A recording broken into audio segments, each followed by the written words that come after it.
Hello, everybody. So that was an interview with Rebecca Holmes from Different Tales about Werewolf the Apocalypse Purgatory. That'll be an upcoming game that they're making. They are also the people who made Heart of the Forest, which is one of my favorite visual novel games.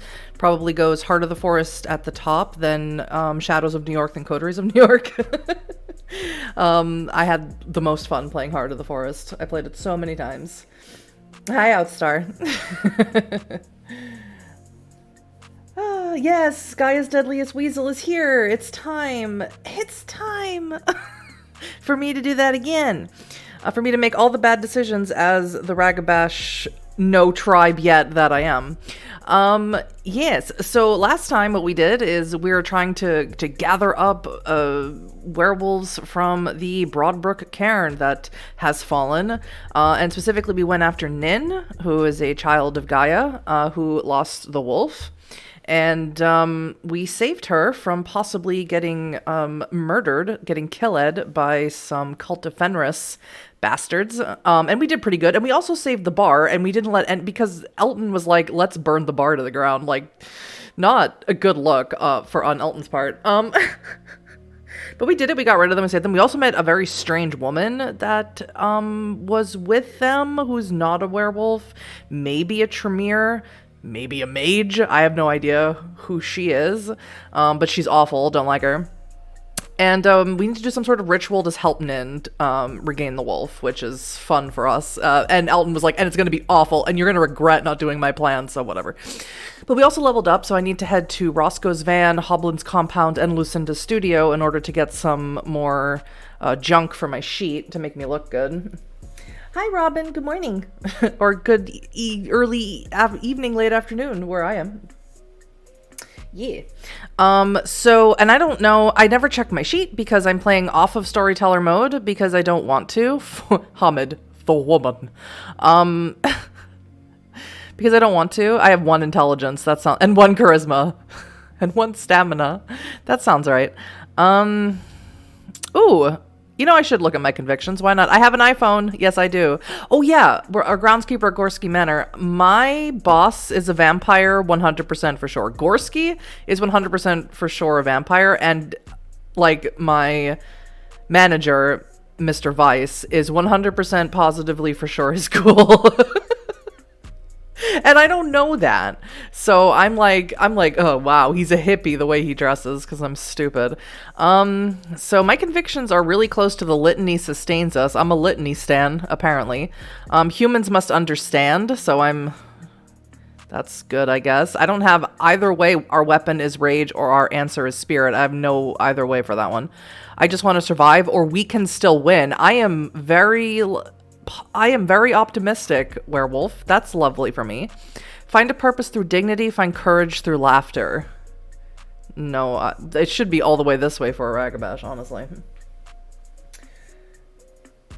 If you do miss a stream, Jerry, they are all going up on YouTube every Thursday. So you can just catch me being awful at everything on YouTube as well as on Twitch. So I have no academics, no aim. Nice. No investigation, low stamina, low intelligence, low charisma, which, you know, sounds about right for me. And I don't remember what everybody has. I have 9 points to spend. Stamina, wits, charisma. I mean, I don't even know. I mean, I'm a Ragabash. I really should have better charisma, but I don't. Aim can come in surprisingly handy with our throwing knives. Okay. Well, Roscoe can't teach me aim. Who can teach me aim? Was it Hobland? Right? Oh, goodness. Every time I talk to him, he asks me a different question that I don't feel like answering. I just want you to teach stuff to me and stop asking me questions. Aim. Okay, that's 1. Aim. Let's do 2. Let's get 2 aim. Yeah, look at us. Anything else? Any other recommendations for me? Like, should I up combat or survival? Because we're definitely not upping charisma, because it's much funnier when I try and be charismatic and everyone hates me. That's much funnier that way. Also, hi, Matt. It's nice to see you.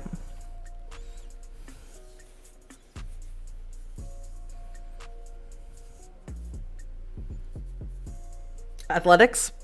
I'm so happy people have played. Well, I'm not going to learn that from Hobland. Who will teach me athletics? I can't remember from person to person. Oh, come on, guys. Just tell me. Okay, 3 days for athletics. Thank you. And that gets me all the way up in athletics. That gives me 3 free to use. Should I use them or save those 3 days? What do you think? I could bump one up in stamina, honestly, just to give myself a little bit extra health. That might be useful for me. I'm in the wrong place. Just keep wandering back to the 3 people because I can't remember. Oh, can I not do stamina? Oh, yeah. Well, obviously you can't do stamina. Almost said my real name. I obviously can't do stamina, Huddy, because that is an attribute and that costs more. Duh. Dumb. I'll just hold on to those 3, I guess. So I can bump up my stamina at some point. Okay. So we got Nin, we got her out of her band, got her back in our circle. I guess we will text Elton about the right to restore her Rolf, because I want to actually complete that mission, so to speak. Oh boy. Here we go. This can only go well. The Theurge texts you back with an address in Florence, a half-hour bus ride north of your cabin. 2 a.m., bring a raincoat. You take the last bus north, then scout the woods around the town in lupus form for several hours. It's a beautiful spring day, especially since the hay fever tormenting many of the locals doesn't affect you. And it's not until 1:45 that clouds spread across the night sky. Ugh, 2 a.m. I'm too old for that. You pull out a plastic poncho you found left on a bench and approach the address Elton gave you. The house, it is not quite a mansion, rises in stately desolation above the overgrown box hedges, under a crooked crescent moon. A light at the entrance to the... Whoa, I don't know that word. Porte cochère flickers intermittently. I can do German? I don't do French. Porte cochère is going to be my guess. Hoblin's Jeep is parked out front alongside a beaten-up sedan you don't recognize. You step under the portière as the skies open up. Elton stands in the doorway wearing a long black plastic raincoat. Nin waits behind him dressed only in a plain cotton gown the color of dirt. Oh boy. This won't be easy, Sierra, Elton says, not quite meeting your gaze. I hope you're ready. I'm always ready. Gaia's deadliest weasel is always ready. Oh, you always mess up at Hogthrone and she changes there? Well, I hope to give you a show.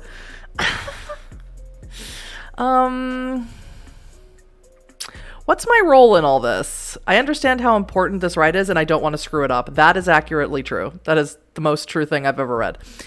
I just need a reservoir of spiritual energy, Elton says. Most of it will come from the land or from us, but for the rest... Elton glances at Nin, who looks terrified and miserable. Well, Elton says, let's begin. The door behind you bangs open and you spin around. Fuck all of you, Fornham screams as Hobland and Roscoe manhandle him through the side door and force him onto his knees in front of you. Fucking psychos, you can't do this to me. Why don't I remember who Fornham is? Is he one of the cult? Is he one of the Fenris guys? I always want to say, it's unfortunate because in my mind, I'm just going to keep saying, is he one of the Get? And I might say that by accident because it's just faster than saying Cult of Fenris. You know what I mean. I can't. Porte cochère? A covered entrance large enough for vehicles to pass through, typically opening into a courtyard. Yep. Still don't know how to pronounce it correctly. Fornham suddenly rips away from Hobland. Oh, no, sorry. Mr. Foreman, you brought a fascist gang to my friend's concert. Yep, that must be it. Elton says. He's trying to sound calm, but you hear how his voice shakes. But what I want you to understand is that Fornum suddenly rips away from Hoblin and Roscoe and rushes Elton. But though Elton is a Theurge and generally keeps his rage in check, he's still a big guy, even in Homid form, and the Shadow Lord's left hook knocks Fornum down onto the asphalt. Elton kneels down and whispers, barely audible over the driving rain, "I want you to understand that this is not a punishment for your crimes. This is what we have to do. I pass no judgment." Shouldn't you, though? Fornum stumbles back to his feet and looks around beseechingly. Yeah, the guy who brought Fenris to Hog Throne isn't getting any sympathy from me. Honestly, not. Sorry. Elton grabs Nin as she lingers in the doorway, yanking her forward so she stands, shivering, before the furious promoter. Roscoe and Hoblin back off as Elton reaches past the house's front door and grabs an axe. The weapon looks ancient with two heads, each made of pitted and verdigreed bronze. Its edges gleam like straight razors in the porch light. "So that's how it's gonna be?" Fornum says, his voice cracking as he stares from Nin to the axe in Elton's hands. "Not exactly," Elton says. Then he tosses the axe to Fornum. It bounces off of him and clatters to the asphalt. Lightning splits the sky, and water flows around your police boots as spirits gather around the ruined house. Ghost falcons soar unhindered through the driving rain, ancient symbols of the Silverfangs, and no doubt Unicorn has taken notice of her maimed child. But it is my own master. Oh. Did I pick Shadow Lord? And I don't remember doing that? But it is my own master, Vagn the Thunderer, who shakes the earth as Fornum picks up the bronze axe. I materialize to bear witness, though Fornum will never see me. Or is that Stormcat talking again? I'm so confused. I'm so confused if that's Stormcat talking again. Stormcat's talking. Okay. Why is she so like this? What an icon. I was like, I'm not a Shadow Lord. I might love to be one, but I'm not. Elton, isn't this getting a little out of hand? I'd rather not see Fornum get killed. I mean, I can't wait to watch this collaborator try fighting a Garu. I moved to make sure he can't get away. I just keep away from that axe. Fornum's fear is giving him strength, and no way am I getting beheaded tonight. I know Elton doesn't want me to interfere, but I need to protect Nin. She's just standing there, and she can't change. I'll go with that one. I mean, I don't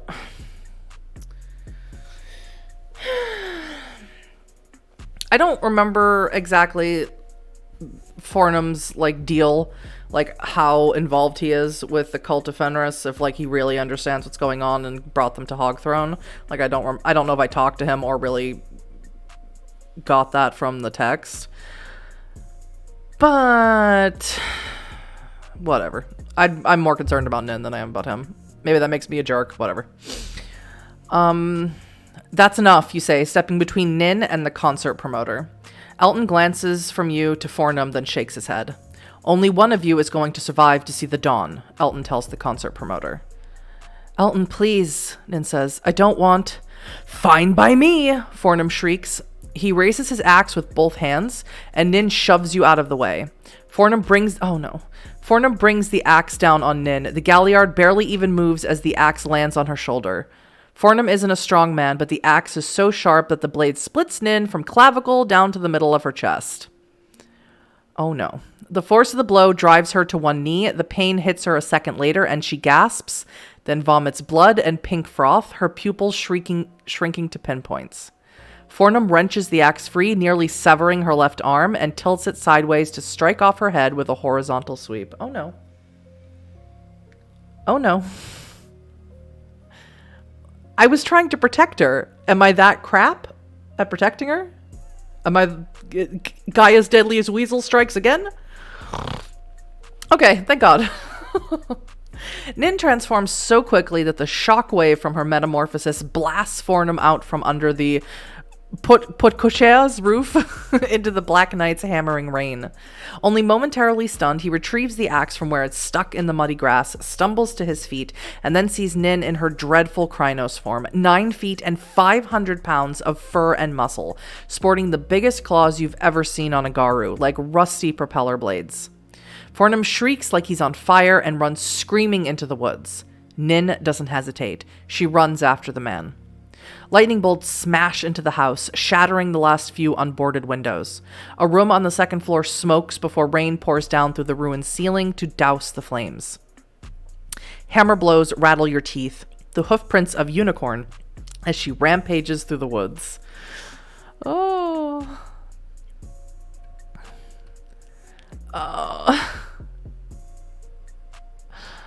Honestly, an acceptable sacrifice. That was awesome. Good riddance to cult rubbish. Maybe that's a better one. The Shadow Lords make a habit out of necessary solutions, Elton says. I think they sometimes make a bad habit of it, but this was the only way. He winces as the immense spiritual drain of the rite hits him. It washes over you like a moment later as bolts of lightning ignite the top of the pine trees. Nin howls long and low. She returns a minute later with the axe in one hand and what remains of Fornum in the other. The scraps aren't even recognizable as human. Nin flings the corpse away. Lightning strikes it twice before it hits the ground.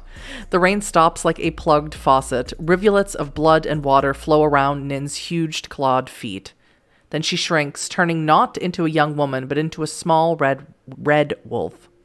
Elton retrieves the axe as Nin studies each of you, then races away into the night. She'll be back before dawn, Elton says. I'll stay here and make sure she's okay. That was awesome.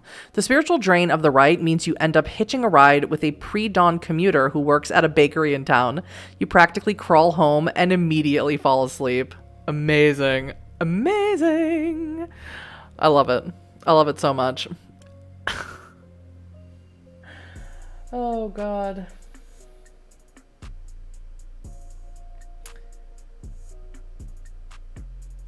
Ooh, I want a gift. I want a gift? Yes. I was gonna check on her anyway, because I'm like, I really like her. I think she's cool. Plus, Children of Gaia, like, I have so... It's really hard for me, because I like so many of the tribes for different reasons. Like, I like some of the tribes are, like, lower on my list of tribes that I like, but Children of Gaia is up there as one of the tribes I really, really like. So... You return to the house where Fornum died after a long day trimming the ugly brown hedges around Gorski Manor. Its gothic grandeur is lessened by daylight. The pale, cloudy sky makes the house look less like a ruined mansion and more like the condemned Queen Anne it clearly is. A sad pastel heap, paint peeling, windows boarded, vines crawling over the wraparound porch. But the place has power. A light at the entrance to the, oh god, that word again, the porte cochere flickers intermittently, and another light shines in a high window covered in post-it notes. A small metal sign in the overgrown lawn, visible in daylight, reads Beninsky. This was once the estate of one of the three families. Someone has hacked the vines and hedges and hedges? My word might be hedges, unless sedges is a word and I just don't know. Away from the side door beneath the porte cochere, which is unlocked. You enter and follow a path cleared through the rubble and wreckage to an intact kitchen. From there you climb a steep staircase with a tattered carpet and a newly polished banister, to an uninhabited parlor full of old furniture, following the sound of an acoustic guitar. Nin sits at the top of the tower steps, wearing a ragged t-shirt, playing quietly. Oh my god! She's adorable! Aww! She's so cute! Oh, man. Where did you learn to play? I'm genuinely impressed. She's good. She's so cute! Not Ipswich! He's good Ipswich all the time. Nin needs cuddles, yes. This is legit my favorite Lupus or Wolfborn character I've come across over the years. Yeah. I believe they still, W5 calls him Lupus. Or Lupusborn, whatever. I came here from Wolf Hollow in Ipswich, she says, rising and heading deeper into the old house with her guitar. I was still very young and I could walk in human form, but I was clumsy. But Holds the Dawn was also a gibbous moon. Holds the Dawn, you ask? The head of the Shadow Lords, before everyone died, Nin says. She taught me to play guitar. She took a lot of notes. There was only one other Wolfborn with us, and he was old and had forgotten most of what he was. Holds the Dawn took notes and tried to. Nin strums a few chords, concentrating. She wanted to know how I thought. She said that we all have a lot of noise inside of us. She said we need to let it out one way or another. I don't know how she died. You follow her to her den. A sense of dissociation hits you, almost a spike of fear, probably not unlike the delirium when it afflicts regular people. The geometry of Nin's little room is wrong. Table with laptop, band posters, clothes rack, turntable, but not laid out like they should be. You momentarily feel like one of those sniveling cosmic horror protagonists, terrified by funny angles and off-kilter stares. You try not to look Nin directly in the eyes as you flip through her record collection. It's partly organized by era, from Grandpa Boogie Woogie, the Misfits, B-52s, to Mom Rock, oh god. I'm so old. How is Smashing Pumpkins Mom Rock? Smashing Pumpkins, the Cranberries, with a large and disorganized section of old deep cuts from across the Atlantic. Elton's contributions you suspect, as it's mostly trip-hop and Eurodance from the last of the 1900s, some with Jordan Day listed in the credits.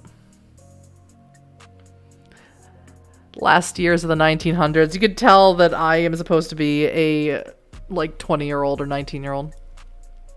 This is the Wi-Fi password, she says. The child of Gaia smiles as she points to a scrap of paper, pleased to behave in a socially acceptable manner. There's no cell coverage around here, so you sign in. The feeling of a dissociation fades once you have data access. While you work, Nin takes out her own phone tablet, which is twice the size of yours, with an attached physical keyboard. Maybe for typing in Hispo form? Oh, man.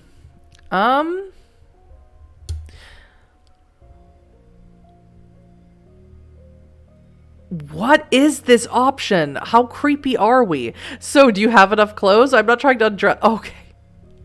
I read that totally wrong. I read, so do you have different clothes? I'm not trying to undress it right away, but I'm willing to watch her try on different outfits. That is still a weird thing to say. Why would I say that? I know I'm awkward and weird, but that's being creepy and weird. Yeah, tell me about being Wolfborn. Like, how did you get a name?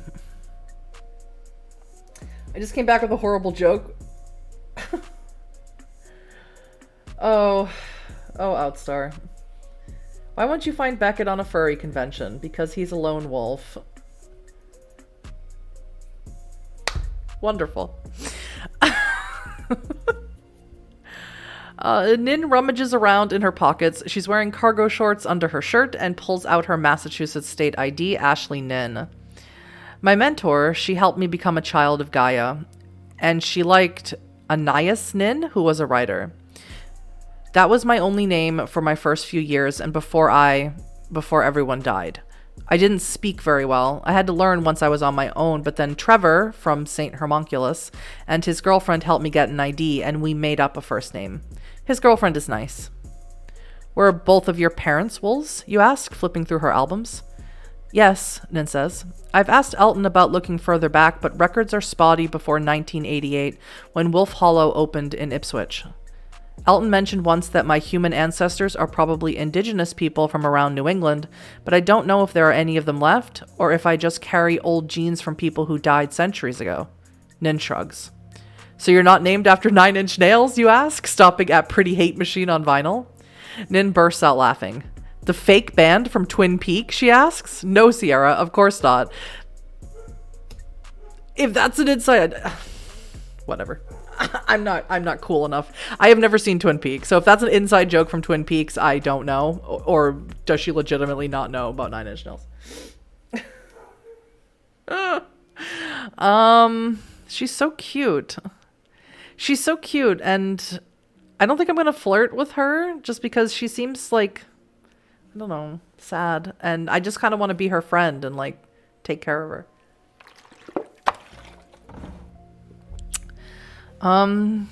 Tell me about the children of Gaia.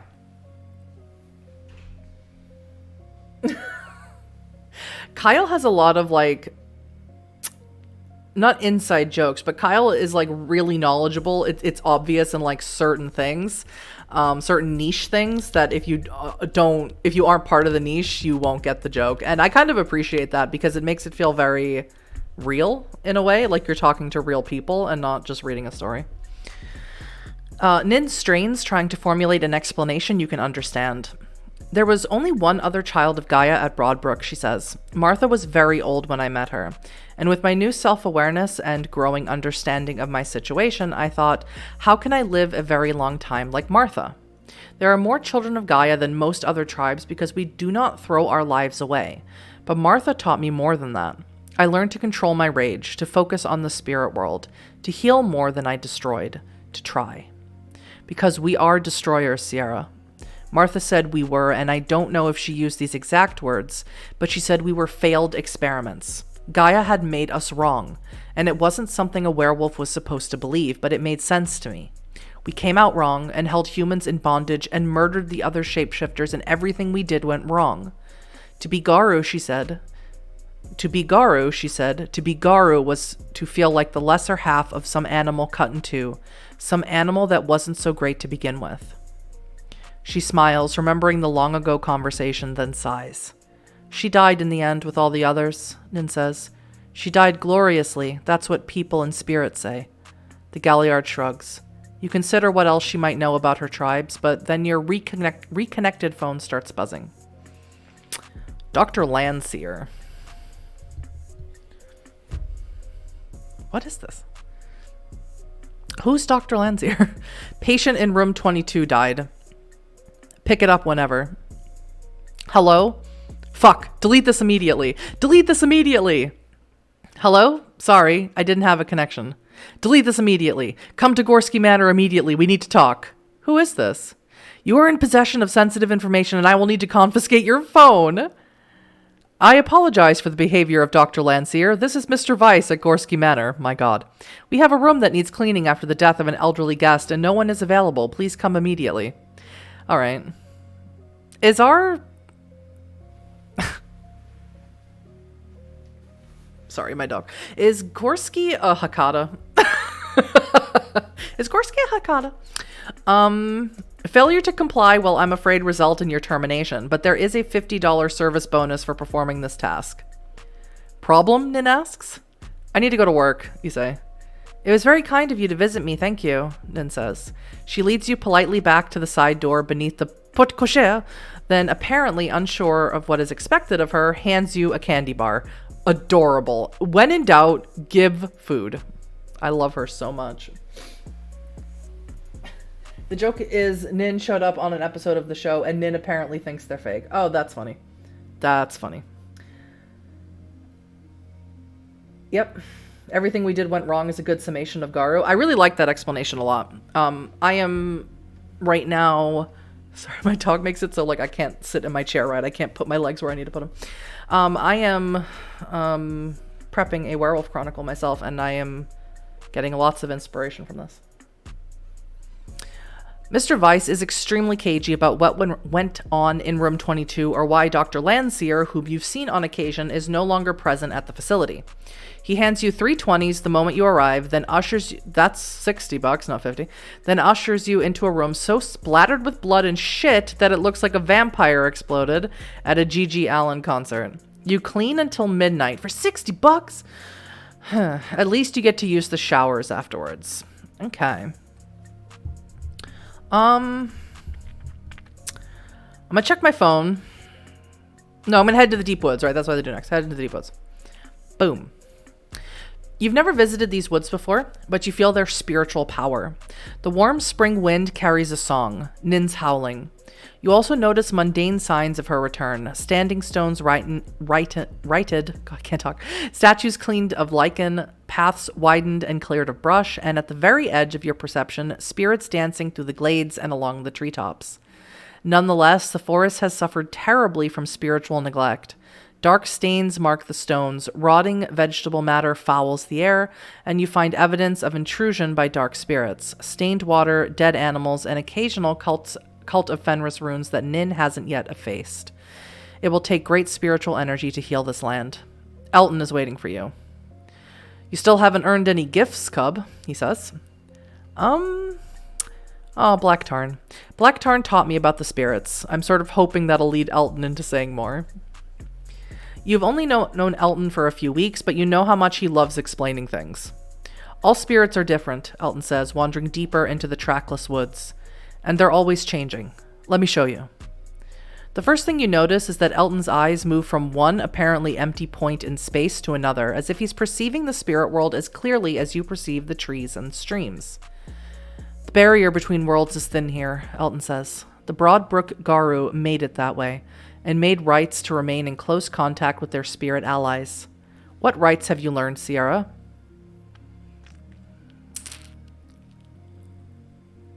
Huh. When I was closer to Beaver, I could sort of move into the Umbra. That is a factual statement.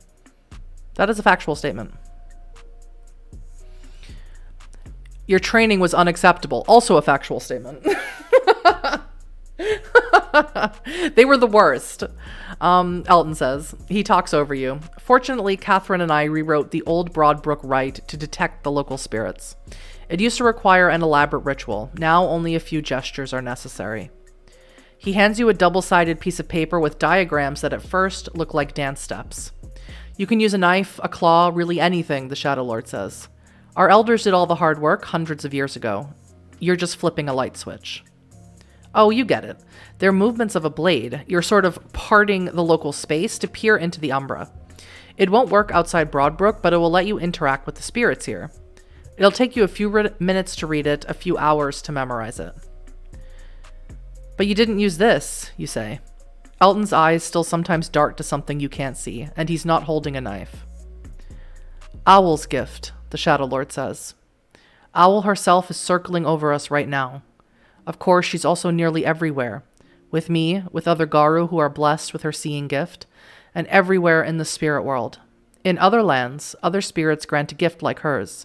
Spiders, wolves, eagles. Spirits grant gifts, but it is the connection between your nature and the spirits that creates the gift. But it's not just that, right? It's also what I've done. My legend, Clay called it. It seems that your old pack taught you the words, Elton says with sudden anger. If not, what to do with them. I'm sorry, I don't mean to sound as if I'm angry at you. They should have helped you more, correct. Sierra, we are creatures of flesh and also spirit, and where those materials intersect, we are also creatures of legend. I know it's a bit overblown to talk that way, but it's true. Glory, honor, wisdom, the truths around which we live that shape our existence as Garu. His fingers twitch, writing Garu glyphs in the air almost faster than you can see. They're solid things to us, as real as gravity. That is what I think your pack failed to impress upon you. These are what we offer the spirits, our legends. But our accomplishments are not consumed in earning a gift. They are given meaning, and as the spirits feed, they grow strong. Look at this ruined land.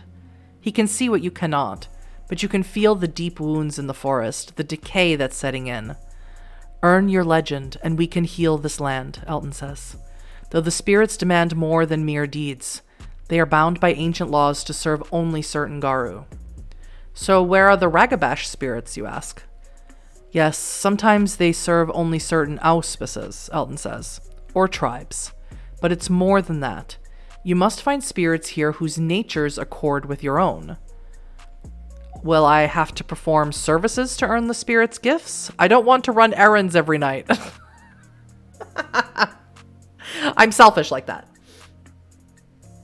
Hi, Jason. Yeah. As soon as there is news for New York by Night, it will be shouted from all the social medias everywhere. Follow us on all the social medias everywhere. Of course, Elton says, perhaps smiling at the mental image of you hauling water for some demanding spirit. I don't know this word. Chiminage is always necessary. Chiminage? Chimney? That's the term I learned, Elton says. I don't think anyone in the Americas still uses it. In Germany, the clocks, all very efficient. Accurate. We learned to organize our obligations to the spirits around nights of chiminage, fixed spans of service. It's not a German word that I am familiar with. No more and no less, because the spirits will take more if they can. Don't let them. Always ask them, how many nights of chiminage for this gift? We've made sure they have to answer truthfully. Never give them more. If you do, they really will feed off your legend, stealing your spiritual power and giving nothing back. Elton stops and fishes a bicycle out of a stream. It can't roll with only one wheel, so he leaves it against a tree trunk. I'll get that if Nin doesn't, he mutters. Core, what a mess. You blink because you think you saw something in the water, but when you look again, it's gone. What about joining a tribe? Because I don't have one yet. And it's been a while, and I feel like this is like, what, stream 6 or something? And I feel like I should have a tribe by now. I feel like someone should give me a tribe. My, aren't you ambitious? Well, you want a tribe too? Alton says, let's get you something nice to wear and we'll introduce you to... Do you have a preference or will any tribe do? Why are you saying it like that, Alton? Well, you say, trying not to be annoyed by Alton's sarcasm. I had considered both your tribe... What?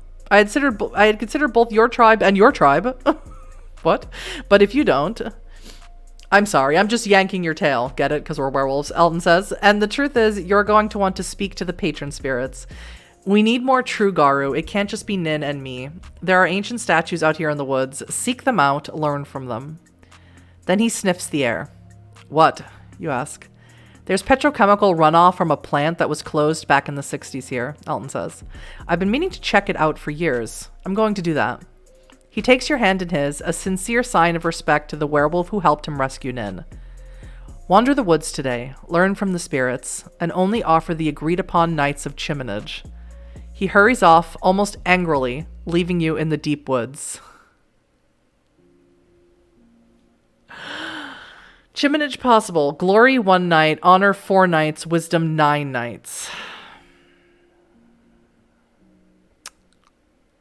Well...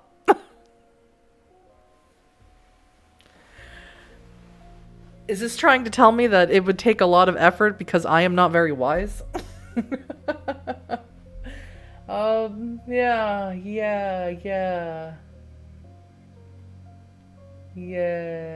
Yep. Yeah, I think there was something strange with that. Consider both your tribe and... Because I think the only ones I picked were Shadow Lords and Silverfangs. I'm going to scout the woods. See what's going on in the woods. Nin... visible only as a swishing red tail in the foliage, leads you to each of the major features of the deep woods.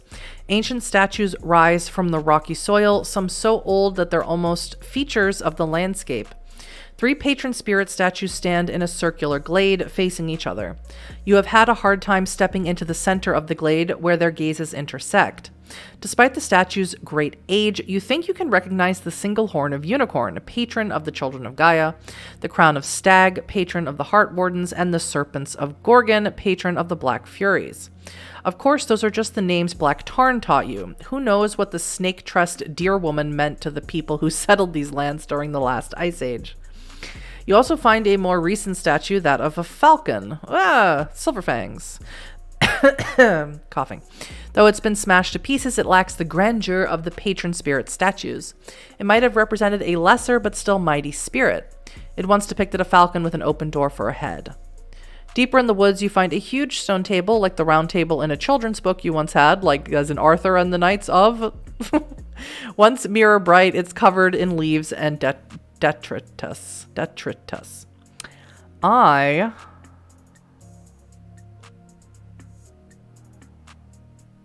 What happened to this falcon statue, and can I restore it? I would be stoked to be a Silverfang, not gonna lie. I am the least suitable to the Silverfangs, so kind of makes me think I should try. You look around just to make sure there's no one here, but you're all alone. You pull out the notes Alton gave you. You can lose progress from updates? Oh, yes. Yes. So when they do updates for Choice of Games novels, usually they'll bump you back to the previous chapter when they do the update. That's pretty common. You look around just to make sure there's no one here, but you're all alone. You pull out the notes Alton gave you. Alton's paper contains a series of gestures to be executed with a knife or a claw that will part the barrier between worlds and allow a perceptive Garu to see into the spirit world. It's a rite specifically created for Broadbrook, which won't work elsewhere, and it's not a simple formula. The movements change based on the phase of the moon, your own auspice, and certain abstract spiritual conditions that you have to test with a different set of gestures. Back with your old pack, you found these kinds of rites murky and opaque, full of stumbling blocks that in retrospect might have existed only to give the Garu who mastered them a feeling of power and superiority. By contrast, this rite is diamond clear. You reread the section relevant to a ragabash, draw your knife, and flick it through the air, testing the conditionals. Faint lateral resistance. What does that mean? Okay. Arev is riding. Arev is the local name for the sun god, and if he's riding, flip, you need to make 3 incisions from upper left to lower right. That's what you do, and then your knife seems able to move freely. And the tip vanishes. Following the next set of instructions, you slice the barrier between worlds open. And there is the Umbra, the realm of spirit. The stars are down here, or you're up there with them. They shine like paper lanterns, wise and clever spirits swirling around your head, but are also impossibly huge, balls of phosphorescent gas millions of miles across. Both at once and neither, a world of uncompromising truth that does not care what mortals or werewolves think. Simultaneously, a shadow reality shaped by your thoughts, needs, and fears. It's only a window, you remind yourself. You probably won't fall in. And it'll close in a few minutes. Even after several years, signs of fighting mar the woods around the shattered falcon statue. The big claw mark on one nearby birch doesn't look like it was made by a bear. The spirit of this statue is gone. Did the spirit die when the statue fell? Or did the spirit's death shatter the statue? Who can say? But even as you study the rubble, you feel a new spirit nearby, one yet unborn. Ooh, the spirit presses against the walls of reality, asking you to build a place where it might abide. You see the shape of the falcon of many faces, and know how to build him to make him real. He promises the languages of birds and beasts and command over the creatures of Gaia. A modest outlay for supplies, a trip to Lucinda to have a place to work, and you could call down the falcon. Using the falcon gift, Broadbrook's falcon spirit grants you the power to communicate with and command birds and beasts. Employing this gift requires rage and relies on your composure. I don't know how good my composure is, but I want to do this anyway. Though called a falcon like the Silverfangs' patron spirit, this falcon is actually closer to the Heartwarden tribe. Interesting. The only way this new spirit would agree to teach you is if you swore to serve Stag. But if you joined the Wardens, you're confident that your honor and your commitment to the litany would earn this spirit's respect. Oh my gosh. After initial outlay to rebuild the physical statue, you'll need to spend 4 nights in honorable chiminage to earn the gift. That's reasonable. However, in exchange for this work, the spirit promises to tell the blackbirds and starlings about your honorable deeds in addition to granting you his gift. This is kind of cool. This is kind of neat. Just saying. Yeah, this game did help. Yes, I would agree with you, Matt. That's a very good point. Hello, welcome in. We're doing very well. We're probably joining the Heartwardens because this is kind of cool. I'm kind of loving this. I met an anglerfish once, Nin says. She's standing on the horizontal limb of an ancient fir wearing a Palace in Thunderland t-shirt and holding what appears to be a medieval lute. An anglerfish, you say? It was a big anglerfish with 3 girls who stuck out at the top, and the anglerfish lived in a pond and it used the girls to lure in boys and then it ate them, Nin says. That wasn't allowed, so when I told Jane, she went and killed it. But the point is that we are the anglerfish and the spirits are our food. But they don't die when we eat them, unlike those boys. A kind of alchemy happens. Nin is a delight. You nod. You have no idea what Nin is talking about. I'm not explaining it clearly, the Galliard says. Do you want a gift? She walks down the trunk of the tree, strumming her lute. What gift is that? If you want a gift, you need to offer the spirits something to lure them in. Something bright and flashy, dreams of the future disgust at humanity's excess, respect for the litany. Every spirit has a favorite flavor, and you lure them in with that, and the scary thing, they bite it right off. Snap! And why did you care so much about the litany before? But that is how you earn their gifts. Expect to be eaten, Sierra, or at least chewed on. It's very surprising when it happens, but worth it. Nin steps around the trunk of the tree, walking horizontally, and when you step around to find her, she's gone. Okay. Well, that's creepy. Yes. Okay. So, I need to swear to Stag. I can't remember all the instructions anymore. I need to do Stag. I need to swear to Stag, right? I feel like I'm being dumb. I feel like I'm being stupid. I love how Kyle talks about earning gifts. Yeah, it's very cool. I'm being dumb. Let me go back to Falcon really quick. Yes. Okay. It's earning Falcon Gift through a Falcon Gift. Closer Sword to Serve Stag. Okay, Sword to Serve Stag kit. Okay, just want to make sure I'm not being total. I hope I'm doing this correctly. I look at the statue of Stag. This is the most representational of the statues in the glade, though the antlers sweep out behind Stag like twin labyrinths, spiraling across his flanks and trailing off into the branches of nearby trees. From certain angles, the antlers seem to go on forever. Joy, beauty, friendship, weakness, many Garu will say, yet the Heart Wardens are one of the strongest tribes, guardians of the living earth and its wild beauty. This was Clay's tribe, I believe, and protectors of the intricate network of guest-host relationships that define civilization, human or Garu. The oldest stories are about the hunt, but the second oldest are about strangers. What do we owe each other? Who is this stranger at the door? Who is this figure who promises shelter? Who are we to each other? Zeus, Xenios, patron of foreigners, guide my words, or else harsh words turn to bloodshed, vendetta, and the false rage of kinslaying. Gifts, Song of War, Holds the Dawn Barrows. Holds the Dawn is dead. I'd learn it from Holds the Dawn, who's dead. Banish sorcery and evil power, the Wardstone. Speak to animals, the falcon with many faces. Stag blesses different wardens in different ways, but this statue offers joy, understanding, and elegant speech, which manifests as increased persuasion and wits. I already have high wits, so this just make me even wittier. Heart Wardens are sworn to protect those under their charge. If a warden's fellow Garus suffer harm because of her choices, she loses honor. Joining a tribe requires three things. First, you must want to follow the teachings of the tribe's patron spirit. I do, as represented by who you are, your goals, beliefs, and motivations. Tribes are multifaceted and often have multiple ways to approach their patron spirit, but you must be in accord with that godlike power in at least some way. Second, most patron spirits demand at least a minimum degree of accomplishments in the three ways Garu make their legends: glory, honor, or wisdom. Finally, you'll need another spirit to help you approach the patrons here. That's where I come in. Yes, hello again. It's your favorite, much diminished guardian spirit, the Stormcat. God, I'm not going to vouch for you unless you show me you can build a pack. I know that's an unfair thing to ask a cub, but it's an unfair age of the world, isn't it?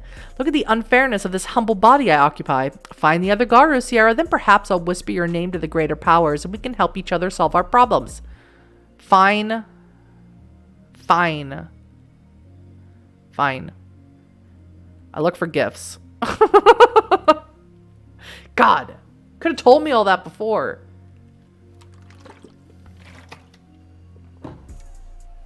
Falcon wants you to be either a Heart Warden or a Silverfang. Cool. Following Nin's song, you wind through hidden paths over cold brooks, seeking the spirits behind the animals you see. Squirrel is everywhere, of course, leaping from tree to tree, eternally hunted by fox and owl, whose eyes gleam with hidden secrets. Trout dances in the brooks, leaping into the sunlight before plunging back into the depths. Though you don't see him, Wildcat's claws have scored the trees. Porcupine bumbles and bristles. Deeper in the shadows of the oldest woods, you hear, Whippoorwill, calling the spirits of the dead. Butterfly is here, shivering in the pale sunlight, proud as a jeweled empress. And of course, I am too. Maybe I've become a bit of a city cat lately, but my power is in the wild places and in the sky.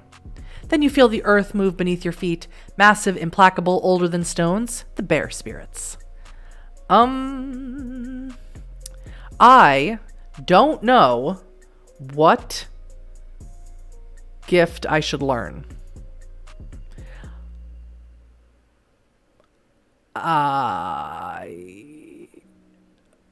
Because Porcupine is bumbling around, it makes me think I should go see what Porcupine's up to, but I will let chat tell me if there's any spirit you think that would be great. I do love squirrels.